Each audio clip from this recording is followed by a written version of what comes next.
Halo, assalamualaikum. Kembali lagi di channel YouTube Ibu Alza. Nah, di video kali ini saya membuat talam ketan Srikaya pandan ya. Ini enak sekali, ketannya legit, empuk, dan Srikaya pandannya ini sangat lumer ya, dan tidak keras. Ini enak sekali untuk cemilan di saat santai maupun ide jualan. Mau tahu cara buatnya? Silahkan ditonton ya. Sebelumnya jangan lupa subscribe, like, comment, share, dan tekan lonceng notifikasinya. Terima kasih.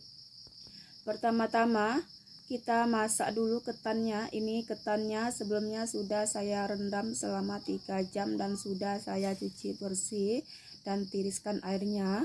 Lalu kita masukkan ke dalam panci ya. Kemudian tambahkan santan sebanyak 400 ml. Ini santannya kekentalan sedang ya. Lalu tambahkan irisan daun pandan. Ini saya pakai daun pandannya 1 lembar ya, atau boleh menggunakan daun pandan yang tanpa diiris saja 1 lembar dan disimpul ya. Kemudian ini kita ratakan dulu menggunakan sendok. Lalu kita masak di atas kompor dengan api sedang saja ya bun, jangan terlalu besar. Dan ini sering diaduk agar tidak gosong di bagian bawahnya ini.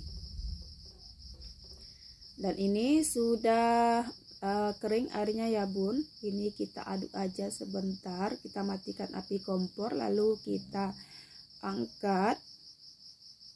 Kemudian kita masukkan ke dalam kukusan. Sebelumnya kukusan sudah saya beri air dan sudah saya beri alas ya. Kita masukkan semuanya.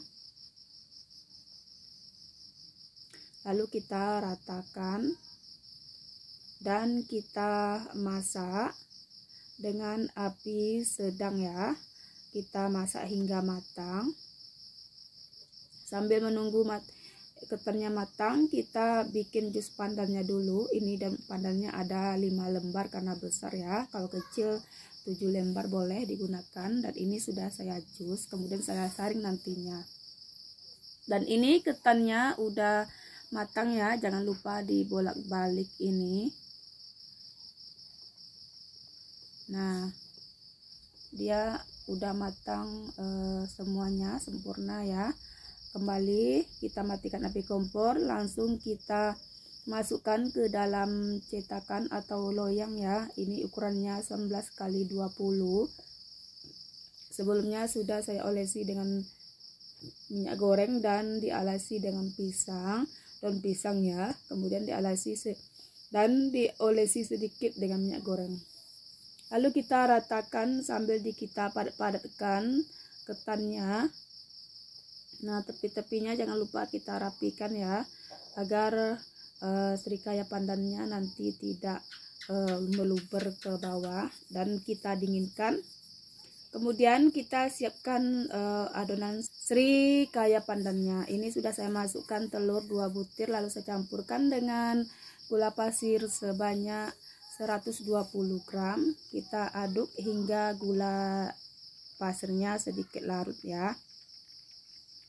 Nah, jika sudah mulai larut, kita tambahkan dengan santan sebanyak 400 ml.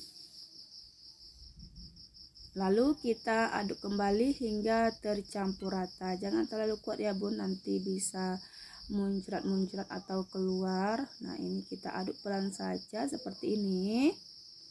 Jika sudah tercampur rata, kita sisihkan dulu. Kemudian kita siapkan panci. Lalu ini tepung terigu sudah saya masukkan ke dalam ayakan sebanyak 80 gram. Dan tepung maizena sebanyak 50 gram. Ini kita ayak agar tujuannya tidak bergerindil atau bergumpal saat kita masak nanti adonannya ya.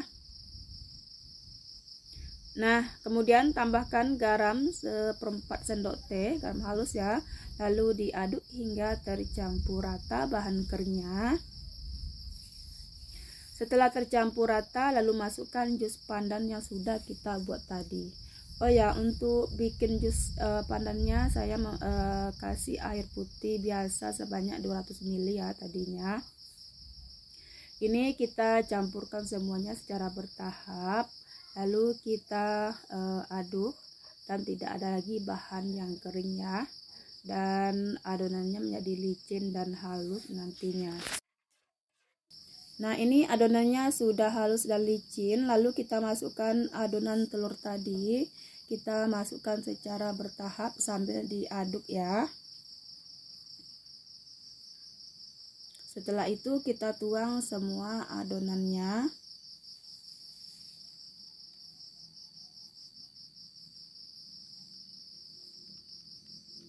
Kembali diaduk hingga tercampur rata. Karena adonan ini memakai telur, jadi saya tambahkan vanili bubuk sebanyak 1 sendok teh. Kembali ini diaduk hingga tercampur rata. Oh ya, untuk memastikan tidak ada tepung yang bergerindil, boleh ini disaring ya bun nantinya. Untuk mempercantik warnanya boleh tambahkan dengan pasta pandan secukupnya aja, atau boleh menggunakan ditambahkan lagi dengan pewarna hijau ya, ini opsional saja ya bun. Kemudian kita masak di api kompor yang sangat kecil ya, jangan terlalu besar, sambil diaduk-aduk. Jika sudah mulai mengental, ini kita aduk saja selama 5 menit ya bun. Lalu langsung kita tuang ke atas ketan yang sudah kita ratakan tadi ke dalam loyang ya. Kemudian langsung kita kukus. Sebelum kukusan sudah saya didihkan airnya. Ini kita kukus hingga 30 menit atau sampai matang. Oh ya bun, tadi saya kelupaan menutup pancinya ya, jadi airnya agak menetes ke permukaan kuenya ya. Jika sudah matang, kita angkat lalu kita dinginkan betul-betul dingin ya bun. Nah, ini dia, ini tadi nggak pakai tutup, saya lupa ya, jadi agak merembes airnya ke kue, tapi nggak apa-apa. Jika kue talamnya udah betul-betul dingin, baru kita potong sesuai selera masing-masing ya. Nah, ini dia kue talam ketan Srikaya pandannya. Ini tidak maksudnya tidak tercampur ya antara Srikaya pandan dengan ketannya. Nah, ini warnanya cantik ya. Ini sangat legit sekali, empuk. Terima kasih ya telah menonton. Semoga resepnya bermanfaat.